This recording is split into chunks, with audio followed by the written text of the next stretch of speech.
Our wiring regulations course, City and Guilds 2382, is aimed at everyone in the electrical industry. You need a basic understanding of electrical circuits to take this course. This course covers all the rules and regulations that we must follow as electricians to make sure that all of our circuits are installed correctly. The course lasts 3 days, is classroom based, and we will teach you how to reference the wiring regulations book.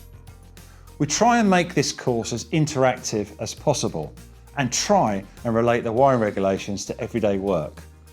On the last day, you will take a multiple choice, open book online exam to prove that you can reference the wiring regulations.